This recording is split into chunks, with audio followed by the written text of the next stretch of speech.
கர்த்தருடைய நாமத்துக்கு ஸ்தோத்திரம் உண்டாகட்டும். மீண்டுமாய் ஒரு தருணத்தையும் வாய்ப்பு நேரத்தையும் கர்த்தர் கொடுத்திருக்கிறேன். இந்த காலையில் இந்த நேரம் வரை கர்த்தர் ஆசீர்வதித்திருக்கிறேன். நான் இருக்கிறேன். இந்த நாளில் கர்த்தருடைய நாமம் மகிமைப்படும்படி கடுமையான பரிசுத்த வேலையில் இந்த யூடியூப் வழியாய் கொடுக்கிற தெய்வ வார்த்தைகள், உயிர்த்தன வார்த்தைகள், ஒரு மனுஷனை உயிர்ப்பிக்கிற வார்த்தை, ஒரு மனுஷனை உருவாக்குற வார்த்தை, ஒரு மனுஷனுடைய வாழ்க்கையில ஜீவன் கொடுக்கிற வார்த்தை, உயிர்ப்பிக்கிற வார்த்தை, நாளில கர்த்தர் கொடுக்கிற பரிசுத்தமான வார்த்தை யோவான் சுவிசேஷத்துல 5ஆம் அதிகாரத்துல 21ஆம் வசனம் சொல்லுகிறது. பிதாவானவர் மரித்தோரை எழுப்பி உயிர்ப்பிக்கிறது போல குமாரனும் நமக்கு சித்தமானவர்களை உயிர்ப்பிக்கிறார். இதனுடைய தலைப்பு உயிர்ப்பித்தல். பிதாவானவர் மரித்தோரை எப்படி எழுப்பி உயிர்ப்பிக்கிறது போல குமாரனும்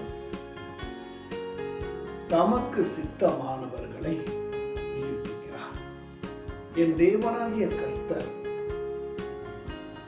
கர்த்தருக்கு சித்தமானவர்களை பரிசுத்த ஆவியால் நிரப்பி அவர்களை உயிர்ப்பிக்கிறார். என் தேவ பிள்ளைகளே, உயிர்ப்பிக்கிற தேவன் நம்மை பார்த்து சொல்கிறார். அவருக்கு சித்தம் எதுவோ, அவருக்கு விருப்பமானது எதுவோ, அவருக்கு என்ன பிடிக்குமோ, அவர் யார் மேல அன்பு வைக்கிறார்களோ, அவர் யாரை நேசிக்க விரும்புகிறாரோ, யாரைய பரிசுத்த ஆவியில நிரப்பி தன் தேவ பிள்ளையாய் மாற வேண்டும் என்று விரும்புகிறாரோ அவருக்குள் உயிர்ப்பை கொடுக்கிறார். அவர்களை உயிர்ப்பிக்கிறார். அவர்களை உயிர்ப்பிக்கிற என் தேவனாகிய கர்த்தராய் இருக்கிறார். அதே யோவான் சுவிசேஷத்துல 6ஆம் அதிகாரத்துல 63ஆம் வசனம் சொல்லுகிறது. 6ஆம் அதிகாரத்தில் 63ஆம் வசனம், ஆவி உயிர்ப்பிக்கிறது, மாம்சமோ ஒன்றுக்கும் உதவாது. நான் உங்களுக்கு சொல்லுகிற வசனமே ஆவியாயும் அது ஜீவனுமாயும் இருக்கிறது என்று சொல்லுகிறார். ஆவியை மாத்திரம் தான் உயிர்ப்பிக்க முடியும். ஒரு மனுஷனுக்குள்ள தேவ ஆவி இருந்தால் அந்த மனுஷனை உயிர்ப்பிக்க முடியும். இப்படியாய் வேதம் சொல்லுகிறது. அவன் உயிர்ப்பிக்க பட வேண்டும். ஏனென்றால் மாம்சமானது ஒன்றுக்கும் உதவாது. மாம்சங்கள் ஒன்றுக்கும் உதவாது. மாம்சம் என்கிறது என்ன? தனக்குரிய வாழ்க்கை. இதுல மாம்சத்துல யார் வாழ்ந்தா என்று சொல்லி லூக்கா சுவிசேஷத்துல 15ஆம் அதிகாரத்துல 24ஆம் வசனம் கர்த்தர் நமக்கு சொல்லுகிறார். லூக்கா சுவிசேஷத்துல 15ஆம் அதிகாரத்துல 24ஆம் வசனம், என் குமாரனாகிய இவன் மரித்தான், திரும்பவும் உயிர்த்தான், காணாமல் போனான், திரும்பவும் காணப்பட்டான் என்றார். அப்படியே அவர்கள் சந்தோஷப்பட தொடங்கினார். இந்த தகப்பனுக்கு 2 பிள்ளை, மூத்தவன் ஒருவன், இளையவன் ஒருவன். இந்த 2 பேரும் அந்த தகப்பனோடு கூட இருக்கும் பொழுது அவர்கள் ஆவிக்குரிய காரியத்துல உயிர்ப்பித்திருந்தார்கள். ஆவிக்குரிய காரியத்துல நிலைப்பட்டு கொண்டிருந்தார்கள். ஆவியில பரிசுத்தமா வாழ்ந்தார்கள். தேவ சமூகத்துல ராவும் பகலும் தன்னுடைய வாழ்க்கையை செலுத்தி தன்னுடைய உயிர்ப்பின் வாழ்க்கையை வாழ்ந்து கொண்டிருந்தார்கள். ஆனால் ஒரு நாள் இளைய அந்த மகனுக்குள்ள பிசாசு இறங்கினதும் அவன் மாம்சமாய் மாறிவிட்டான். அவனை பிசாசு தூண்டிக் கொண்டிருந்தது. அவனை பிசாசு ஜெபத்திலிருந்து வெளியேற்றினது. அவனை பிசாசின் என்னென்ன பிசாசுக்குள் கிரியை இருக்கிறதோ என்னென்ன மாம்சத்துக்குரிய இருக்கிறதோ அவையெல்லாம் அந்த இளைய குமாரனுக்குள் இறங்கினது.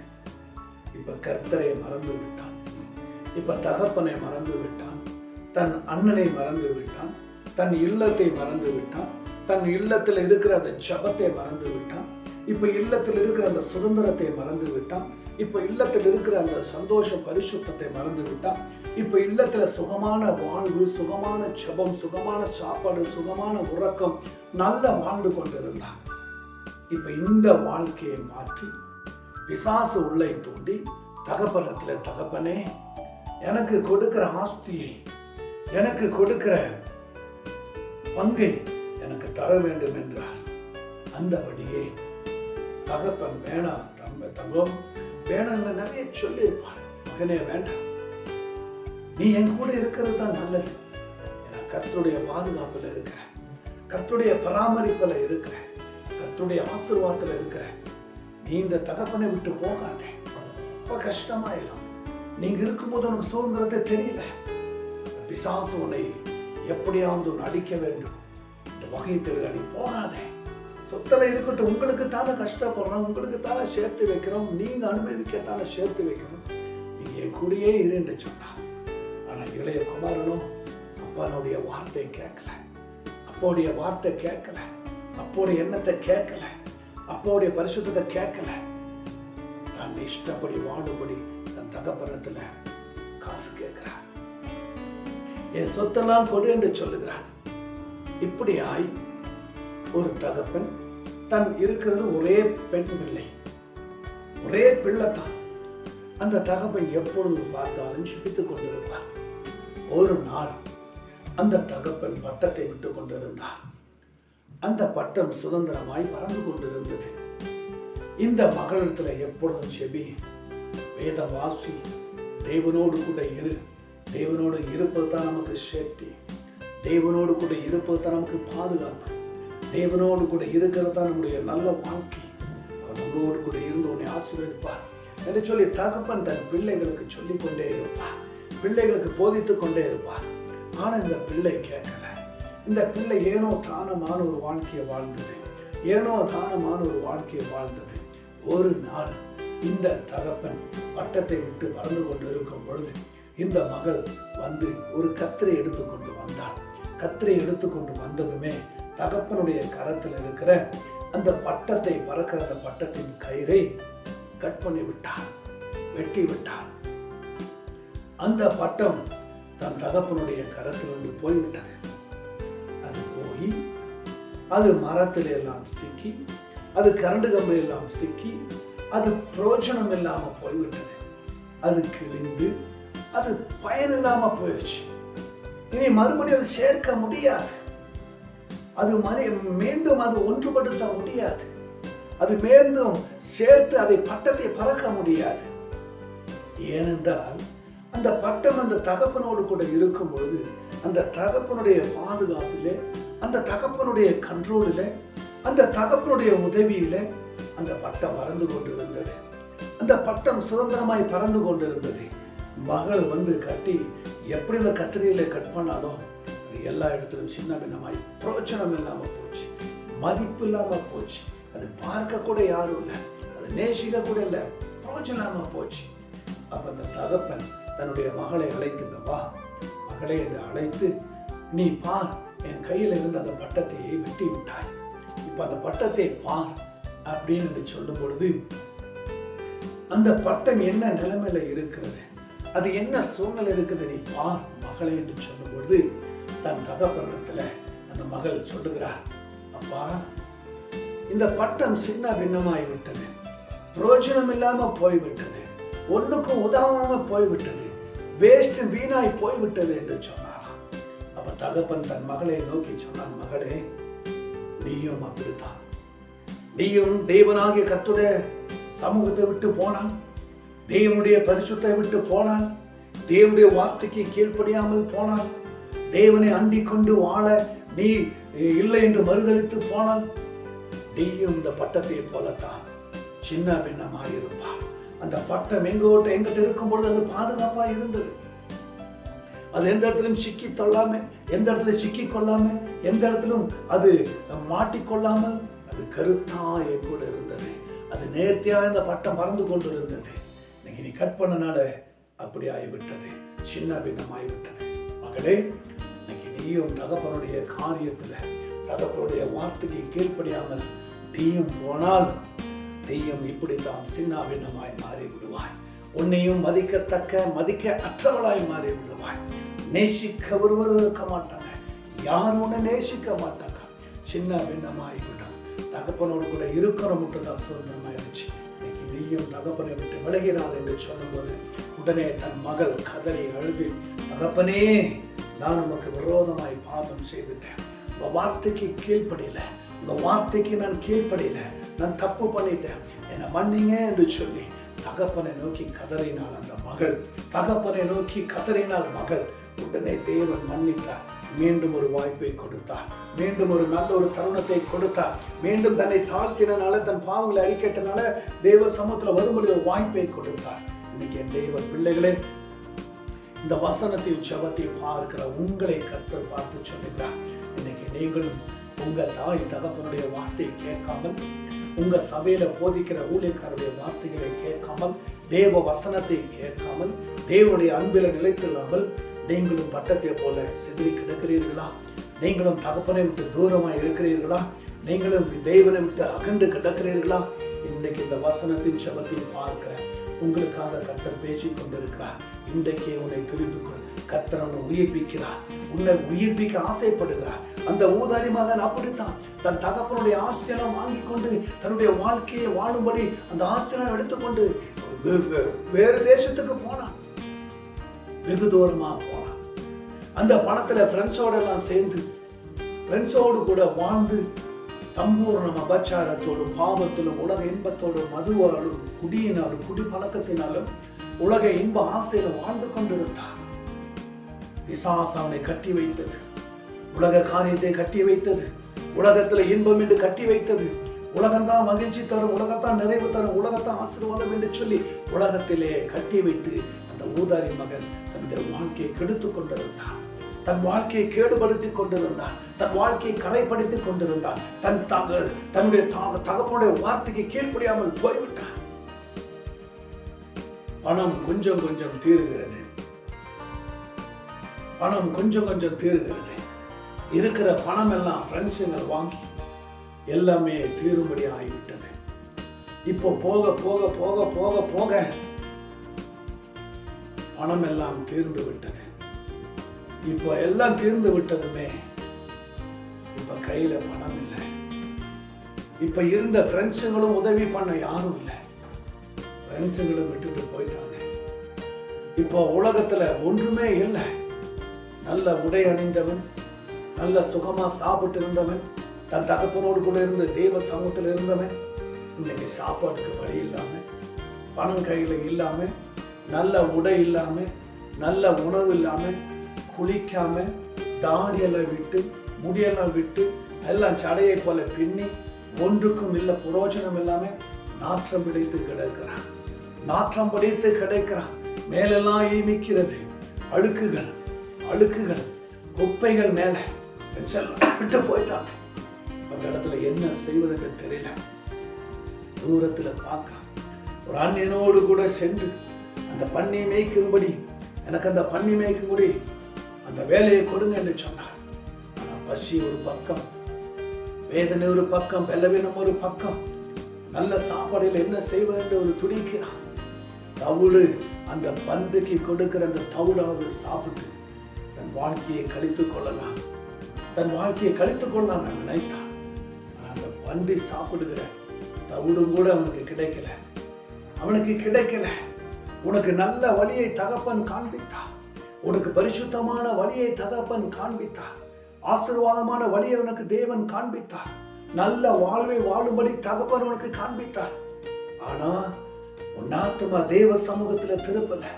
உன் ஆத்துமா தேவன் சொல்லுகிற வசனத்துக்கும் வார்த்தைக்கும் கீழ்ப்படியாம உன்னையே நீ மேன்மைப்படுத்தி வாழ்ந்தார். உன்னையே நீ உத்தமன் என்று வாழ்ந்தார். உன் மாம்சம் உன்னை கொண்டது. உன் மாம்சம் உன்னை விழச் செய்தது. உன் மாம்ச இன்பாசை உன்னை விழச் செய்தது. யார் இது நன்மை சொன்னாலும் கேட்க முடியாதபடி பிசாசம் செவிடை கட்டி வைத்தான், உன் இருதயத்தை கட்டி வைத்தான், உன் கண்களை கட்டி வைத்தான், உன் சிந்தனையை கட்டி வைத்தான், வாழ்க்கையை கட்டி வைத்தான். இன்னைக்கு வேதனை படுகிறேன், என்ன பிரயோஜனம், என்ன பிரயோஜனம்?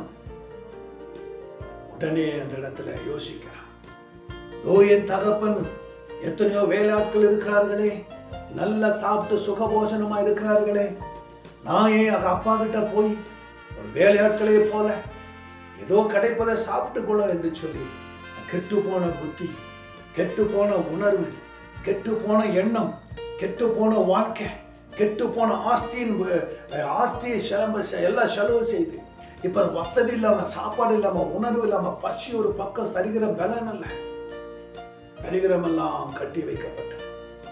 அப்பா இங்க செபித்துக் கொண்டிருக்கிறார், என் மகன் ஒரு நாள் வருவார், என் மகன் ஒரு நாள் வருவார் என்று சொல்லி தகப்பன் தன் மகனுக்காக, இளைய குமாரனுக்காக செபித்துக் கொண்டிருந்தார். அப்பா செபிக்கிற ஜெபம் வீணாகாது, அப்பா செபிக்கிற ஜெபம் வீணா போகாது. அந்த ஜெபத்துக்கு பதிலே கொடுப்பார். ஊக்கமான ஜெபம் வாழ்வை உயிர்ப்பிக்கும், ஊக்கமான ஜெபம் ஒரு மனுஷனை வாழ வைக்கும், ஊக்கமான ஜெபம் மீண்டும் ஒரு மனுஷனுக்கு ஒரு வாய்ப்பை கொடுப்பார். இப்பொழுது அந்த ஜெபம் அந்த ஊதாரி மகனை தொடும்படி போகிறது, இந்த மகனை தொடுகிறது.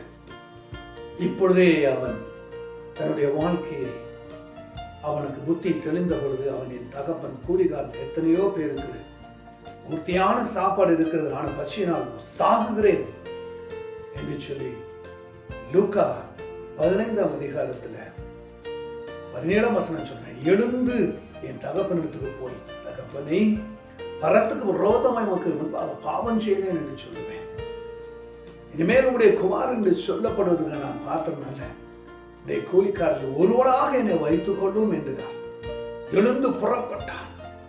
எழுந்தான். எங்கிருந்து எழுதுகிறான்?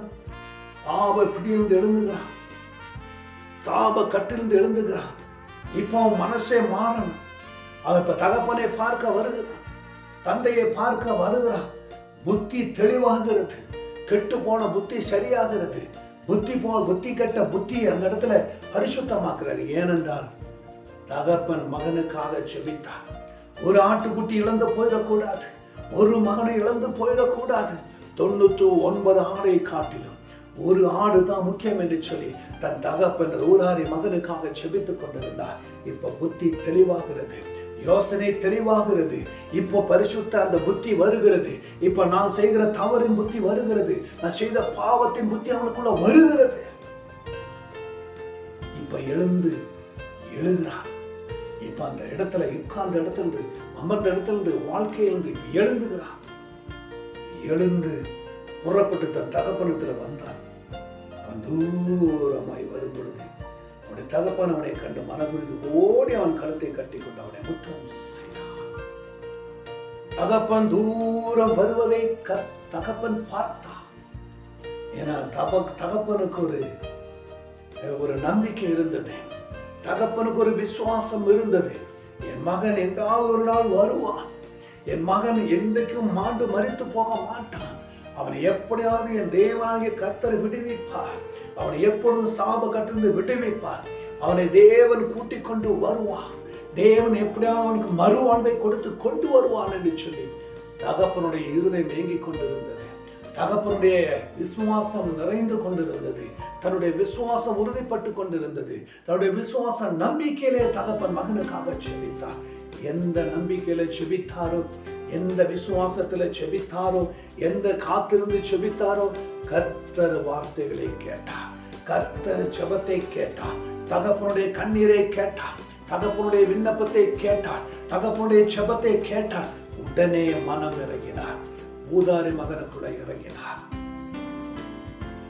எழுந்து வந்து, தகப்பனே நான் உனக்கு பாவம் செய்தேன், பரிசுத்த பரலோகத்துக்கு விரோதமாய் பாவம் செய்தேன், என்ன மன்னிங்க என்று சொல்லுகிறார். அதுதான் ஆண்டவர் சொல்லுகிற அந்த இடத்துல வசனம் சொல்லுகிறது, என் குமாரனாகிய இவன் மரித்தான். அப்பொழுது அந்த குமாரன், தகப்பனே வரத்துக்கும் விரோதமாய் உமக்கு முன்பாக பாவம் செய்து மேலும் உடைய குமாரன் என்று சொல்வதற்கு கூட நான் பார்த்தது நல்ல என்று சொன்னார். அப்பொழுது தகப்பன் தன் ஊழியக்காரை நோக்கி, நீ எந்த வஸ்திரத்தை கொண்டு வந்து இவனுக்கு உடுத்தி இவன் கைக்கு மோதிரத்தையும் கால்களுக்கு பாதரட்சியும் போடுங்கள் என்று சொல்லி வசனம் சொல்லுகிறது. கொழுந்த கண்டையை கொண்டு வந்து அடியுங்கள், புஷித்து சந்தோஷமாய் இருப்போம். என் குமாரனாகிய இவன் மறைத்தான், திரும்ப உயிர்த்தான், காணாமல் போன திரும்பவும் காணப்பட்டான். அப்படியே தன் சந்தோஷப்பட்டு தொடங்கினார். அவனுக்கு ஒரு ஆட்டை அடித்தார், மாட்டை அடித்தார், சந்தோஷப்பட்டார். இதில் காலில் நல்ல வஸ்திரங்களை கொடுத்தார். நல்ல ஒரு பரிசுத்த மீண்டும் ஒரு வாழ்க்கையை கர்த்தர் கொடுத்தார். ஊழியக்காரன் நோக்கி, எந்த வஸ்திரத்தை முதல்ல காட்டிலும் இப்ப திரும்பி வந்து உயர்ந்த வஸ்திரத்தை கொடுத்தார், மேன்மையுள்ள வஸ்திரத்தை கொடுத்தார், எதிலும் முதலான வஸ்திரத்தை கொடுத்தார்.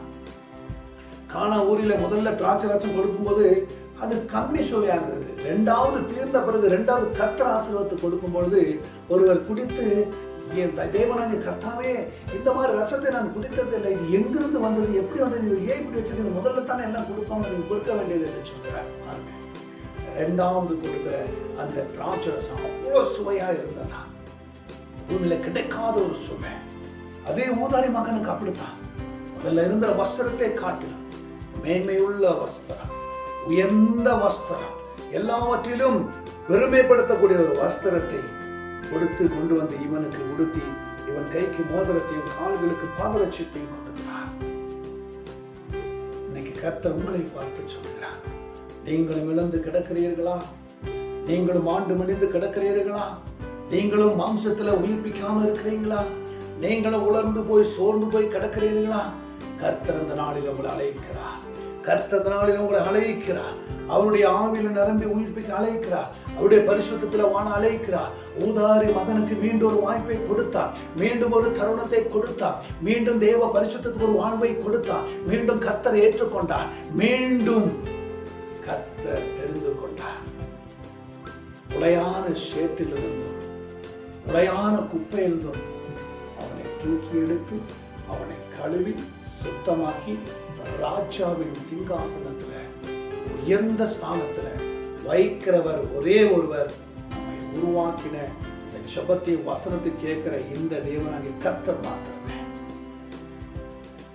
1 சாமுவேல் 2:7 தான் சொல்லுகிறார். அவர் உளையான சேர்ந்த தூக்கி எடுத்த ராஜாவின் ஸ்தானத்துல வைத்து உங்களை உயிர்ப்பிக்கிறார். இன்னைக்கு நீங்கள் உளையான சேட்ல கிடக்கிறீங்களா? வாழ்க்கையில நிம்மதியில என்று கிடக்கிறீர்களா? என் குடும்பத்துல பிரச்சனை என்று கிடக்கிறீர்களா? வாழ்க்கையில எங்களுக்கு நிம்மதி இல்லை என்று நினைக்கிறீர்களா? நிம்மதி தர ஒருவர் காத்திருக்கிறார். நிம்மதி தர உங்களுக்கு ஒருவர் காத்திருக்கிறார். தேவன் உங்களை பார்த்து சொல்லுகிறார், மரித்த ஊதாரி மகன் மீண்டும் உயிர்ப்பித்தார் என்று சொல்லுகிறார். வாழ்ந்தாலும் உன்னோடுதான், மரித்தாலும் உன்னோடுதான், வாழ்ந்தாலும் உன்னோடுதான், மரித்தாலும் உன்னோடுதான். உமக்காகத்தானே உயிர் வாழ்கிறேன், உம்மை தானே நேசிக்கிறேன். உமக்காகத்தானே உயிர் வாழ்கிறேன், உம்மை தானே நேசிக்கிறேன். வாழ்ந்தாலும் இயேசுவுக்காய், மரித்தாலும் இயேசுவுக்காய். நான் வாழ்ந்தாலும் இயேசுவுக்காய், மரித்தாலும் இயேசுவுக்காய். நீங்க எப்படி, யாருக்காக வாழ போறீங்க? யாருக்காக உயிர்ப்பிக்க போறீங்க? யாருக்காக வாழ்ந்து சுகிக்க போறீங்க? யாருக்காக உயிர்ப்பித்து நீங்க சுவைத்து வாழ போறீங்க? என்றைக்கே ஒப்புக்கொள்ளுங்க தேவ பிள்ளைகளே. கர்த்தர் உங்களை நேசிக்க விரும்புகிறார். ஊதாரி மகனை திருத்தின தேவன், ஊதாரி மகனுக்கு மீண்டும் ஒரு வாழ்வை கொடுத்த தேவன் உங்களுக்கும் அந்த வாழ்வை தரப்போகிறார். உங்களுக்கு ஒரு ஆசீர்வாதத்தை தரப்போகிறார்.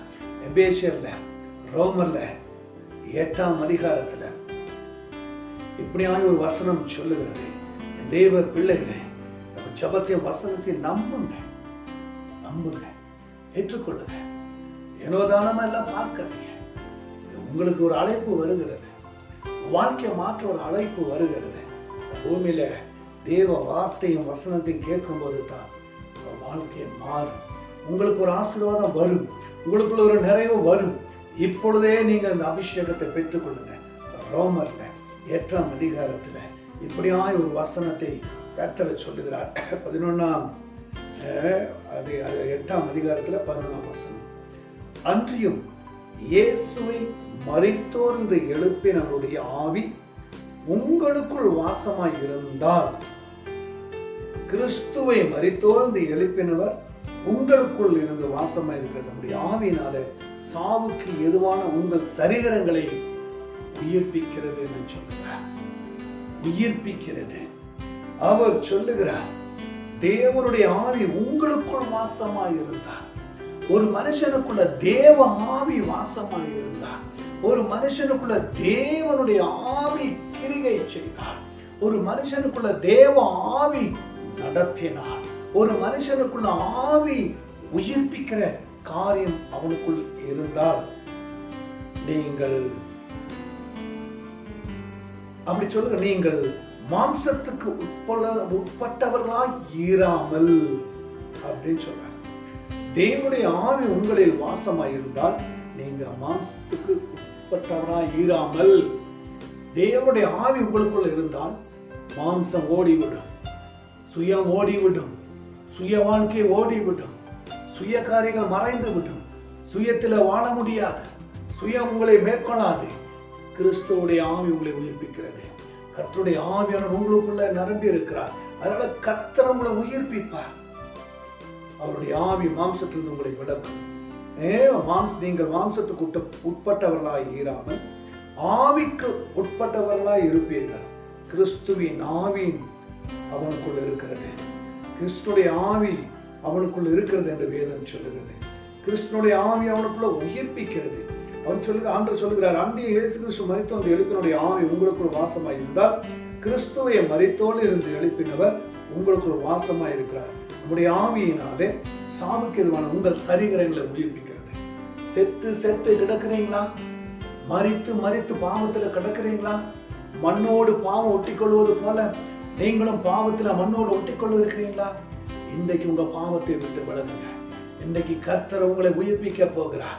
பரிசுத்த ஆவியில உயிர்ப்பிக்க போகிறார். பரலோக ராஜ்யத்துக்கு உங்களை வரும்படியாக உயிர்ப்பிக்க போகிறார்.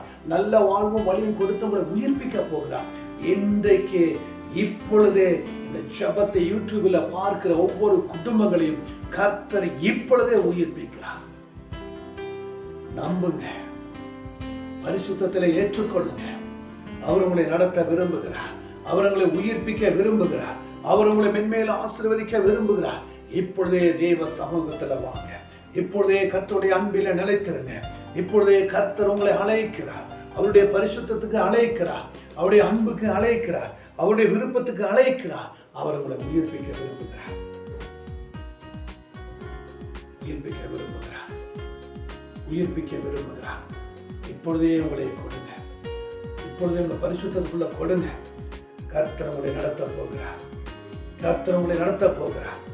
தேவ பிள்ளைகளே, வேதம் சொல்லுகிறது 119ஆம் சங்கீதத்துல 25ஆம் வசனம், என் ஆத்துமா மண்ணோடு ஒட்டி கொண்டிருக்கிறது போல் ஒட்டி கொண்டிருக்கிறது, உன்னுடைய வசனத்தின்படி உயிர்ப்பியும் என்று சொல்லுகிறார். மண்ணோடு கூட என் பாவம் ஒட்டி கொண்டிருக்கிறது. மண்ணோடு கூட என் பாவம் ஒட்டி கொண்டிருக்கிறது. பாவம் என்னை மேற்கொள்ளுகிறது. பாவம் மண்ணோடு ஒட்டி கொண்டிருக்கிறது.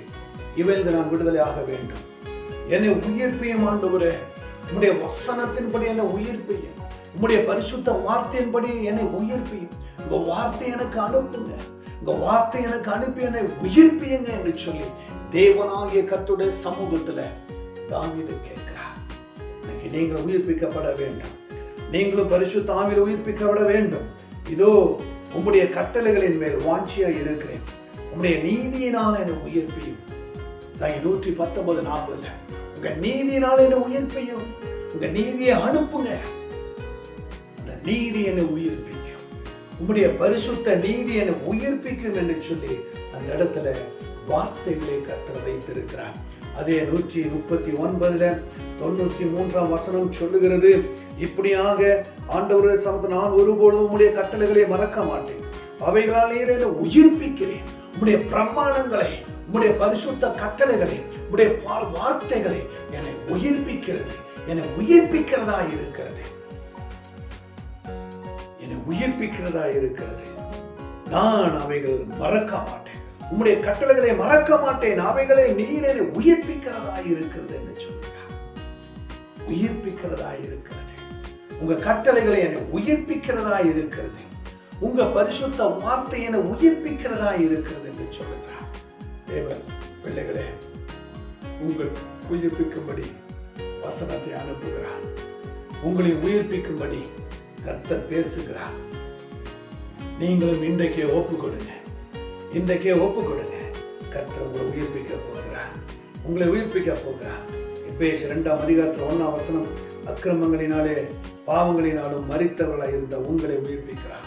இன்றைக்கு ஊதாரி மகனை உயிர்ப்பித்த தேவன் அக்கிரம பாவங்களை நீக்கி அவன் அந்த ஊதாரி மகனுக்கு மறுவாழ்வை கொடுத்த தேவன் இன்னைக்கு உங்களை உயிர்ப்பிக்க போகிறார். நீங்களும் இந்த ஜெபத்தை நம்புங்க, இந்த வசனத்தை நம்புங்க. அவர் அக்கிரமங்களின் பாவங்களினாலும் மரித்தவர்களாய் இருந்த உங்களை உயிர்ப்பிக்க போகிறார். ஏன்னா அக்கிரமங்களின் மரித்தவர்களாய் இருந்த நம்மை கிறிஸ்துவோடு கூட உயிர்ப்பித்தார். கிருபையினால் ரட்சிக்கப்பட்டீர்கள். இப்பொழுதே கிறிஸ்துவுக்குள் உங்களை உயிர்ப்பிக்க போகிறார். இந்த வசனத்தை பாருங்க, இந்த ஜெபத்தை பாருங்க. கேட்டுக்கொண்டிருக்கிற இந்த நிமிஷமே, பார்த்து கொண்டிருக்கிற இந்த நிமிஷமே கர்த்தர் உங்களை உயிர்ப்பிக்கிறார்.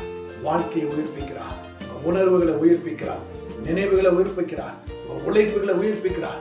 எல்லா விஷயத்திலும் உங்களை உயிர்ப்பிக்க போகிறார். பரலோகத்துக்கு உங்களை அழைத்து கொண்டு போக உயிர்ப்பிக்கிறார். எதை குறிச்சு கவலைப்படாதீங்க, எதை குறிச்சு கண்ணீர் விடாதீங்க. ஜெபத்துல வாழுங்க, ஜெயித்து வாழுங்க. இந்த கர்த்தருடைய சமூகத்துல மாத்திரம்தான் வாழ்க்கை, கர்த்தருடைய சமூகத்துல மாத்திரம்தான் நிம்மதி. தேவ சமூகத்தை கொடுங்க.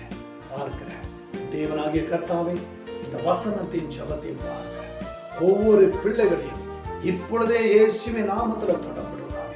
இப்பொழுதே இயேசு கிறிஸ்துவின் கல்வாரி ரத்தம் நிரப்பப்படுவாங்க. ஒவ்வொரு பிள்ளைகளுக்குள்ள வல்லமை இறங்கட்டும். ஒவ்வொரு பிள்ளைகளின் கர்த்தர் உயிர்ப்பிங்க, உயிர்ப்பிங்க, உயிர்ப்பிங்க, உயிர்ப்பிங்க. பார்க்கிற கேட்கிற ஒவ்வொரு பிள்ளைகளும் ஆசீர்வதிங்க. யூடியூப்ல பார்க்கிற தேவ பிள்ளைகளே, எத்தனையோ வீடியோஸ் தேவனுடைய நாமத்தை வைத்து தேவனுடைய திட்டத்தின்படி தேவ வார்த்தையின்படி அனுப்பி இருக்கிறோம். இவையெல்லாம் கேளுங்க, பொறுமையாய் கேளுங்க. உங்க வாழ்க்கையை உயிர்ப்பிப்பார். கர்த்தர் உங்களை மென்மேலும் ஆசீர்வதிப்பார். பார்க்கிற கேட்கிற ஒவ்வொரு குடும்ப பிள்ளைகளும் தாங்கும், பலப்படுத்தும், கனப்படுத்தும். ரட்சகரும் மீட்பருமான இயேசுவின் நாமத்தில் தாழ்த்துகிற ஜெபம் கேளும் நல்ல கர்த்தாவே. ஆமென், ஆமென், ஆமென்.